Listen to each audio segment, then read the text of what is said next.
Olá, boa tarde. O plenário do Supremo Tribunal Federal retoma daqui a pouco o julgamento de 4 ações que questionam a execução das emendas de relator, assim chamadas, as emendas de relator ao Orçamento Geral da União, conhecidas também como orçamento secreto. Este é um dos destaques do Jornal da Justiça de hoje. Vamos agora aos demais. Com autorização da Justiça, a Polícia Federal faz operação para desarticular grupo criminoso no Espírito Santo. Com o avanço da investigação, foi constatado que há uma organização criminosa com clara divisão de funções. Justiça decide manter preso o indígena José Acácio Sererê. A decisão foi após audiência de custódia. E ainda, Dia Nacional do Ministério Público. Você vai saber como ele foi criado, a função dele e de que maneira a população pode acessá-lo.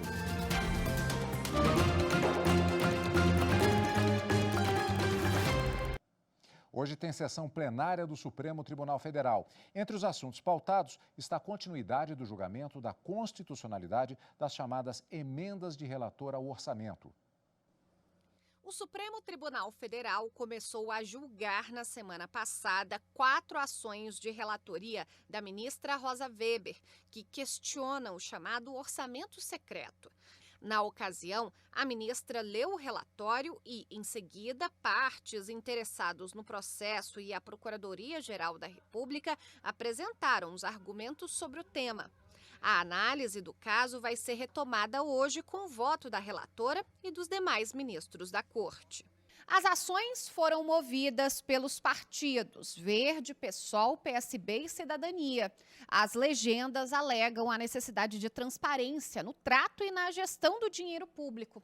O Congresso Nacional se manifestou, alegando que editou normas para assegurar maior publicidade à execução orçamentária das emendas de relator. Também está na pauta o julgamento de ação sobre a instituição do Programa Estadual de Acesso à Alimentação, criado pelo Estado do Rio de Janeiro para o combate à fome, e sobre a dispensa de licitação para a contratação de advogados por entes públicos, ambas de relatoria do ministro Luiz Roberto Barroso.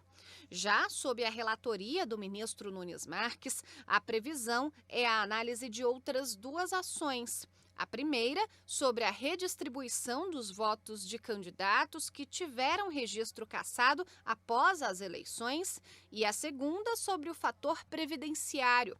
São questionadas a carência para o recebimento do salário maternidade, a exigência de apresentação anual de atestado de vacinação obrigatória e comprovação de frequência escolar de filho para o pagamento do salário família.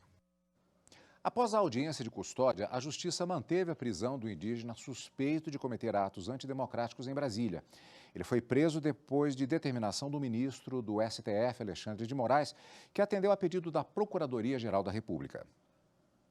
A Justiça decidiu manter a prisão do indígena José Acácio Sererê Chavante, depois dele ser ouvido por cerca de 2 horas em audiência de custódia no fim da tarde dessa terça-feira. A prisão do indígena foi determinada pelo ministro do STF, Alexandre de Moraes, atendendo o pedido feito pela Procuradoria-Geral da República. A alegação é que, segundo investigação da Polícia Federal, Sererê Chavante tem organizado grupos com indígenas e não indígenas para cometer crimes como ameaça de agressão e perseguição ao presidente eleito Luiz Inácio Lula da Silva e aos ministros do STF, Alexandre de Moraes e Luiz Roberto Barroso.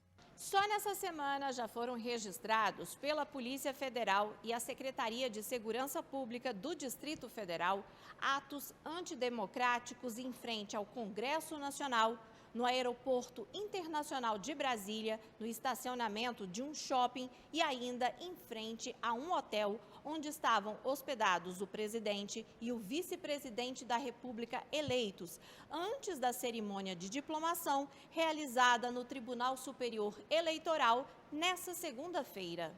Diante disso, a Promotoria de Justiça Militar do Ministério Público do Distrito Federal requisitou ao Comando-Geral da Polícia Militar que informe como tem atuado ao enfrentamento aos atos de violência com dados da operação e relatório das ocorrências. O prazo de resposta é de 5 dias. A Polícia Federal, com autorização da Justiça, deflagrou hoje operação para desarticular grupo criminoso no Espírito Santo. O objetivo é acabar com o tráfico de drogas.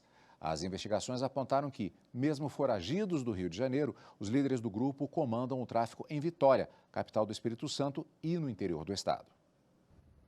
A Força Tarefa de Segurança Pública do Espírito Santo, composta por policiais federais, rodoviários federais e guardas civis, cumpriram 14 mandados de prisão temporária, 39 de busca e apreensão no Espírito Santo, Rio de Janeiro e Mato Grosso do Sul, além de 2 mandados de sequestro de bens. Com o avanço da investigação, foi constatado que há uma organização criminosa com clara divisão de funções, com comando determinado, gerentes, distribuidores e até soldados, além de associados para a lavagem de dinheiro. Os policiais descobriram uma área de mata utilizada para a estocagem, preparo e distribuição das drogas comercializadas pelos investigados. Além de outros crimes, os investigados devem responder por tráfico de drogas e lavagem de dinheiro. As penas somadas podem chegar a 33 anos de prisão. A Polícia Federal, por meio da Interpol, prendeu o ex-governador de Madre de Dios, no Peru, que estava aqui no Brasil, em Rio Branco, no Acre. O mandado de prisão preventiva foi determinado pelo Supremo Tribunal Federal para fins de extradição. O ex-governador, que não teve o nome divulgado, é acusado de cometer crimes de corrupção passiva, tráfico de influência e organização criminosa na região de Madre de Dios, enquanto era governador regional. Está agora à disposição da Justiça. O Tribunal Superior Eleitoral rejeitou na sessão desta terça-feira as teses que apontavam a incompetência da Justiça Eleitoral em uma ação de investigação judicial eleitoral contra Jair Bolsonaro e Braga Neto, candidatos derrotados à presidência e vice-presidência da República nas eleições gerais de 2022. Os dois são acusados por suposta prática de abuso de poder político e uso indevido dos meios de comunicação em razão da realização de evento com embaixadores estrangeiros no Palácio da Alvorada em julho de 2022. O caso segue em análise pela Corte Eleitoral, que ouvirá em fevereiro de 2023 4 testemunhas arroladas pelos políticos. O plenário referendou a decisão do relator do processo e corregedor-geral eleitoral, ministro Benedito Gonçalves. Os argumentos trazidos pelos investigados, no sentido de que atos de governo não se sujeitam ao controle jurisdicional, pressupõem que exista o desvirtuamento para fins eleitorais, matéria esta a ser examinada por ocasião do mérito. Então, rejeito a preliminar de incompetência da Justiça Eleitoral. Além da indevida mescla de interesses públicos e privados, que deriva dessa proposta, seu acolhimento comprometeria, em definitivo, a celeridade e a economicidade, ao forçar a atuação processual de entes federados, autarquias, empresas públicas e fundações e toda e qualquer ação em que se apure se atos praticados em nome do poder público tiveram finalidade eleitoral ilícita. Assim, mesmo que a União e a Empresa Brasileira de Comunicação entendesse que a remoção de vídeo gravado pela TV Brasil acarretou prejuízo ao seu patrimônio, não se tornariam litisconsorte necessários dos investigados. De se mencionar que, no caso, nem mesmo isso ocorreu, pois aquelas pessoas jurídicas de direito público não adotaram qualquer medida voltada para assegurar a vinculação do material. Proponho, senhor presidente, egrégio plenário, o referendo da rejeição das preliminares suscitadas pelos investigados. É com o voto, presidente. Veja a seguir, no Dia do Ministério Público você vai saber como ele foi criado, a função dele e de que maneira a população pode acessar o MP. Os detalhes no próximo bloco.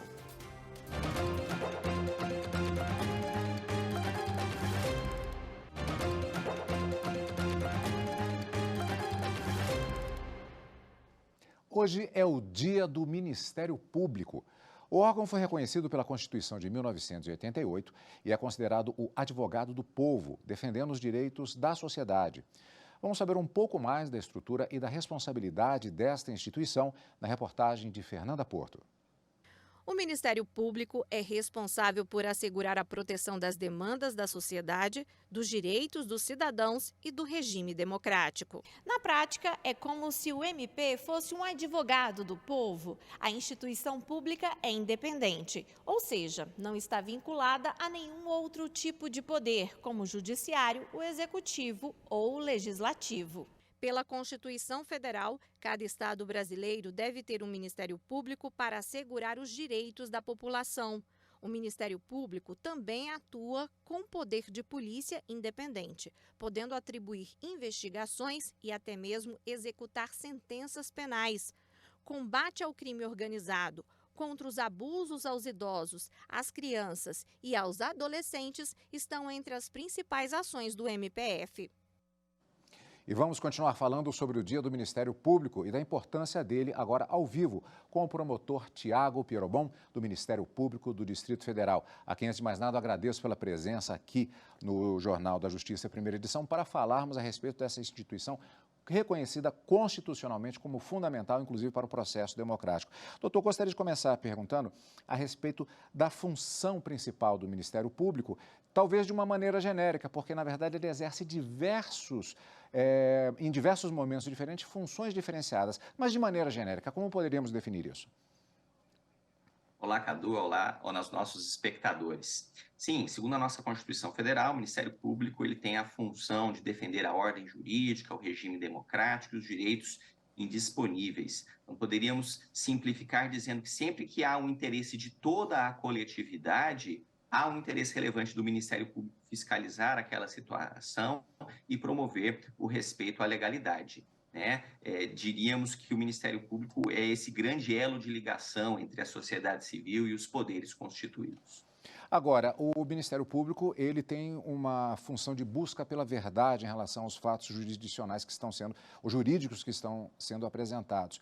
Como ele atua quando ele tem de defender a coletividade ou, eventualmente, também um único indivíduo? Quais os pesos que são adotados para essa situação?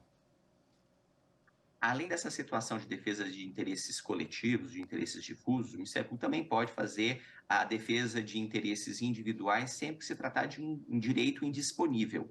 Então, normalmente as situações mais usuais são direitos de crianças, direitos de idosos, direitos de pessoas em situação de incapacidade, os indígenas também entram nessa categoria. Então, nessas situações, o Ministério Público intervém em um processo para zelar para que o interesse daquela pessoa incapaz sejam efetivamente respeitados. E além dessa situação individual, a mais ordinária é aquela de direitos difusos e coletivos. Mas é importante a gente indicar que o Ministério Público ele não atua apenas e exclusivamente perante o Poder Judiciário. Existe todo um conjunto de atribuições extrajudiciais do Ministério Público. E muitas vezes o Ministério Público vai fiscalizar uma situação, avaliar se a ordem jurídica está sendo respeitada, se verificar uma violação de direito, o próprio Ministério Público já propõe de forma extrajudicial uma resolução daquele problema, um termo de ajustamento de conduta, expede uma recomendação, faz reuniões com gestores públicos para resolver o problema de forma consensual, sem necessariamente precisar levar aquela demanda ao Poder Judiciário. O Ministério Público ele tem a possibilidade, em diversos casos, de agir de motu próprio, verificando uma situação, ele tem a iniciativa, mas ele também pode ser acionado. Qual a diferença das duas situações?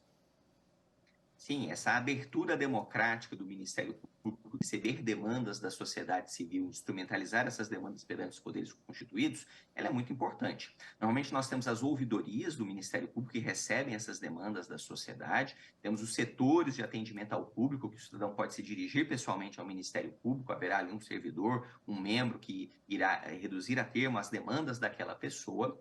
E além dessa atribuição de receber demandas, o Ministério Público também tem a possibilidade, por iniciativa própria, fazer investigações, fazer inspeções para tomar conhecimento de uma eventual violação da ordem jurídica e promover as medidas necessárias. Aliás, é importante indicar que o Supremo Tribunal Federal já reconheceu com efeito vinculante essa possibilidade de o Ministério Público realizar investigações, inclusive na seara criminal.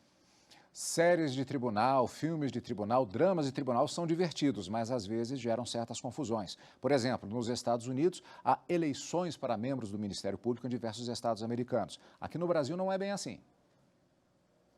É verdade. Os membros do Ministério Público, para ingressarem na instituição, só podem fazê-lo através de concurso público de provas e títulos. Não há outra forma de alguém se tornar membro do Ministério Público no Brasil. É bem verdade que em outros países existem outras formas de investidura, como, por exemplo, eleições. Esse mecanismo assegura, ao mesmo tempo, a impessoalidade na forma da designação dos membros do MP e busca privilegiar méritos, selecionando aqueles que são os mais capazes para exercer essa tão relevante função. A organização judiciária, o Ministério Público, como vimos na matéria, tem uma estrutura específica em relação à sua própria independência. E uma outra questão que causa uma certa confusão também é a sua relação com a polícia. De que maneira se dá isso? Há uma polícia do Ministério Público? Segundo a estrutura constitucional, o Ministério Público ele é responsável por exercer o controle externo da atividade policial. Então, a relação entre o Ministério Público e as polícias, os órgãos de segurança pública, essa função do MP funcionando ao mesmo tempo como o titular da persecução penal, mas também como um ombudsman, fiscalizando a forma como a polícia age. Agora, como eu já mencionei, o Supremo Tribunal Federal também reconheceu a possibilidade de o Ministério Público diretamente realizar investigações criminais. Então, nessas situações, que são residuais, não são a regra geral, mas elas existem e são importantes para o funcionamento do sistema, é possível que o próprio Ministério Público diretamente realize atos investigativos. Não dizemos que há propriamente uma polícia do Ministério Público. O que existe é uma função do Ministério Público em realizar investigações criminais. Então, normalmente, os GAECOS têm uma estrutura própria de apoio a investigações específicas, normalmente no combate à corrupção, ao crime organizado. Áreas específicas do Ministério Público têm setores de diligências que localizam testemunhas, que expedem intimações, em que são realizadas oitivas, colheita de provas relevantes para o desempenho das funções do Ministério Público nas suas diversas áreas, desde infância, defesa do idoso, direitos humanos, enfrentamento ao racismo, violência doméstica contra a mulher, passando pelo júri, a área criminal, enfrentamento do tráfico de drogas. Todas essas são áreas importantes em que, eventualmente, o Ministério Público pode ser chamado a realizar uma atividade investigativa. Doutor Tiago, muito obrigado pela sua participação, salientando a força simbólica de dias de instituições como esse, exatamente para que a população reflita e saiba as informações a respeito do andamento das instituições, uma defesa do próprio processo democrático. Muito obrigado pela participação. Estou sempre à disposição. Um grande abraço. Um grande abraço. E também, é claro, os parabéns ao Ministério Público pelo seu dia, portanto, aqui o registro da TV Justiça. E daqui a pouquinho nós teremos mais informações para você. Serviço Social do Comércio do Paraná não vai poder desclassificar por nepotismo uma dentista aprovada em concurso público. Já, já.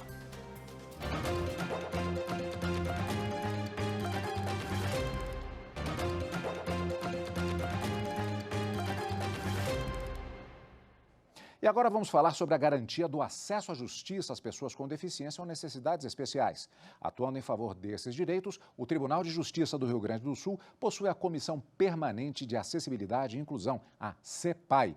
E neste ano, a comissão ganhou um novo portal mais inclusivo. O hot site da CEPAI traz um dicionário jurídico de Libras, além de informações sobre a comissão e orientações aos servidores sobre a busca de intérpretes para audiências. E o mais importante, tudo isso exposto de forma inclusiva.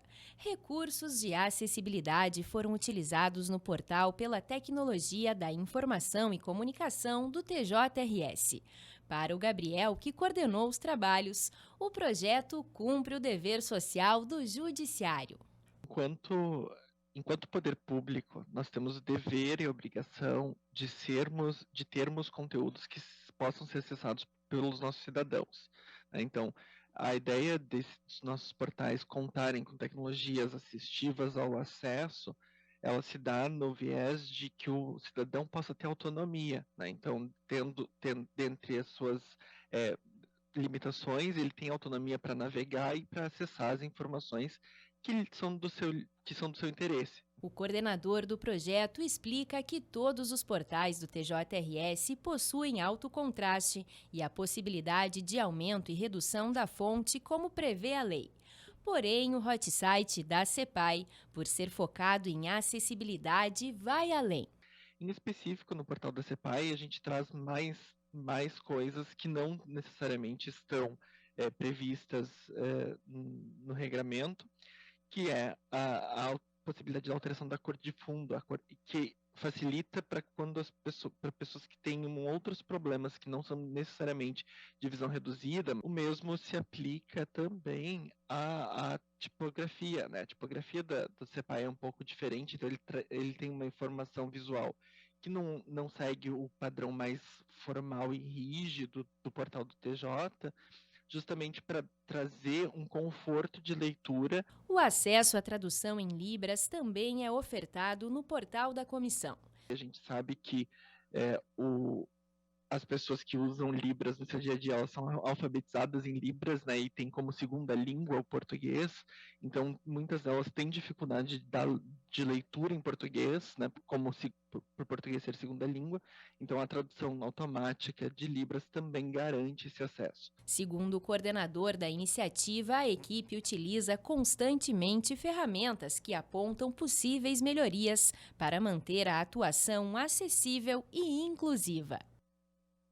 A terceira turma do Tribunal Superior do Trabalho decidiu que a pensão mensal vitalícia de um estivador será calculada no fim da ação e não com base no valor indicado por ele na petição inicial. Na ação, o empregado disse que trabalhava como portuário avulso no porto de Itajaí, em Santa Catarina, desde 1994. Em 2018, alegou ter sofrido lesões no braço e no joelho, quando a tampa de uma espécie de poço do navio em que ele trabalhava se rompeu. Ele precisou passar por 2 cirurgias e fisioterapia e teve de ficar afastado por quase 2 anos. O portuário ajuizou ação contra o órgão gestor de mão de obra do porto de Itajaí e pediu pagamento de indenizações por danos morais e estéticos, além de pensão mensal vitalícia, com valor estimado em R$ 20.160. Ele também solicitou que o montante fosse atualizado de acordo com os reajustes anuais da categoria. O Tribunal Regional do Trabalho da 12ª Região, em Santa Catarina, deferiu a reparação material e fixou a pensão em 10% da média da remuneração do estivador nos 6 meses anteriores ao acidente, mas limitou a condenação ao valor indicado pelo empregado na petição inicial. O profissional recorreu ao Tribunal Superior do Trabalho. Segundo o relator do caso na terceira turma, ministro Maurício Godinho Delgado, a lei não exige a apresentação de pedido com indicação precisa de valores, mas apenas que o valor seja indicado na petição inicial, ainda que por estimativa. Ele ponderou que o trabalhador não tinha condições de apontar o valor exato porque somente a perícia poderia definir o grau da incapacidade, a extensão do dano e a relação do acidente com a atividade desenvolvida. Assim, ficou decidido por unanimidade que a pensão mensal vitalícia deve ser paga por todo o período de vida do trabalhador e que deve ser atualizada anualmente de acordo com os reajustes da categoria profissional. O SESC, Serviço Social do Comércio do Paraná, não vai poder desclassificar por nepotismo uma dentista aprovada em concurso público. Para a segunda turma do Tribunal Superior do Trabalho, a restrição prevista no edital é ilegal porque a legislação proíbe apenas a contratação de pessoas com parentes em cargos de direção. A dentista foi aprovada no processo seletivo realizado pelo SESC em 2016. No entanto, foi desclassificada porque a cunhada era empregada da instituição e a mãe trabalhava na FEComércio, federação que pertence ao Sistema S. A profissional alegou na ação trabalhista que sofreu discriminação, porque não havia nenhuma irregularidade nessa situação. O SESC, por sua vez, justificou que a proibição de contratação de parentes prevista no regulamento diz respeito tanto para quem exerce cargos de direção quanto aos que prestam serviços administrativos. O Tribunal Regional do Trabalho da 9ª Região no Paraná manteve decisão de primeiro grau que declarou inválida a desclassificação da dentista do processo seletivo. Para o TRT, a proibição de contratação de parentes só abrange os empregados que exercem cargos de direção e o edital do concurso havia ampliado indevidamente o alcance da norma. O regional apontou ainda não haver provas de que as parentes tenham usado o cargo para favorecer a candidata. Com a decisão desfavorável, o SESC recorreu ao Tribunal Superior do Trabalho. A relatora do caso, na segunda turma, foi a ministra Maria Helena Malman. Por unanimidade, o colegiado entendeu que a desclassificação da candidata desrespeita os princípios constitucionais do direito do trabalho, dos valores sociais do trabalho e da liberdade de escolha da atividade profissional. A terceira turma do Superior Tribunal de Justiça decidiu que cabe ação demarcatória para resolver divergências sobre divisas de imóvel. Duas empresas ajuizaram ação demarcatória com o objetivo de alterar os limites de uma propriedade.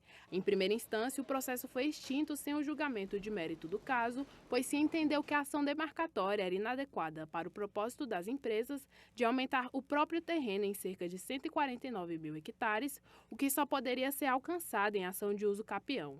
O Tribunal de Justiça de Minas Gerais manteve a sentença. No STJ, as empresas alegaram que não pretendem qualquer acréscimo de área, mas sim a correção dos marcos divisórios da propriedade já existente para posterior retificação do registro imobiliário, se necessário. A terceira turma deu provimento ao recurso especial. Segundo o relator, ministro Ricardo Vilas Boas Cueva, a jurisprudência do STJ firmou o entendimento de que a ação demarcatória é a via apropriada para estabelecer eventuais novos limites se houver divergência entre a verdadeira linha de confrontação dos imóveis e os correspondentes limites fixados em título dominal. Na decisão, a terceira turma determinou o retorno do processo à Justiça Estadual para o seu regular processamento. O Jornal da Justiça fica por aqui. Obrigado pela companhia, uma ótima tarde e até daqui a pouco, logo mais às 2 horas, no Direto do Plenário.